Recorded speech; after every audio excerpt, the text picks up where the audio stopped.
yang lebih parah lagi, orang-orang Muslim zaman sekarang menjadikan Al-Quran untuk nuduh orang lain. Antum bisa kebayang nggak sih, kalau Rasul hidup ya, kita mungkin belum bahas hadis ya.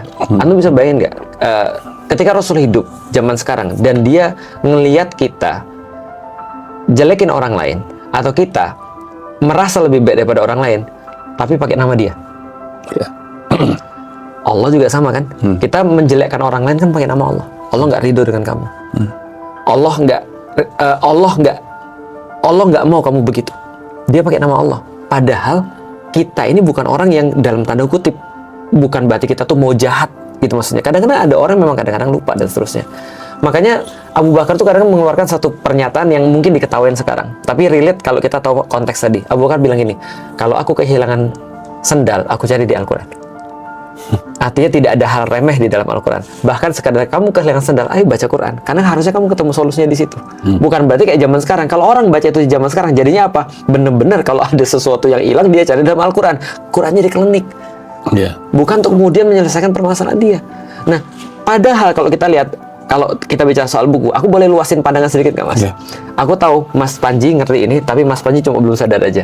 Kita baca buku bukan karena kita penasaran. Buktinya adalah, kita setelah kita baca buku dan kita tahu, itu masih nggak membuat kita merasa puas. Betul. Tapi kita baca buku sebenarnya adalah untuk berubah. Karena ada efek yang dihasilkan oleh buku itu kepada kita. Betul. Nah, fungsi Al-Quran ada dua. Yang tadi yang di awal kita bahas itu cuma fitur semua.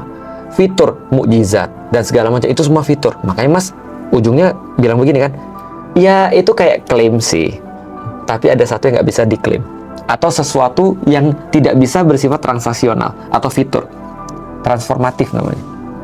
Kemampuan Al-Quran itu bisa ngubah orang. Contoh kayak gini, aku pernah nanya sama Mas ya, kenapa orang belajar ngelucu? Kenapa orang belajar jadi komik? Mas jawab waktu itu, pertanyaannya, Ustadz, kenapa orang dengerin komik?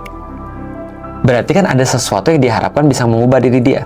Ketika sebelum dia datang ke Mensreya, dengan sesudah dia datang ke Mensreya, Mas Panji ngomong, harusnya ini ada sesuatu yang sih berubah pada kalian. Artinya semua informasi itu bertujuan cuma pada satu, mengubah orang. Transformatif. Buku itu menjadi berharga kalau dia bisa mengubah orang. Maka kita value satu buku lebih daripada buku yang lain, karena dia melakukan proses transformasi pada diri kita.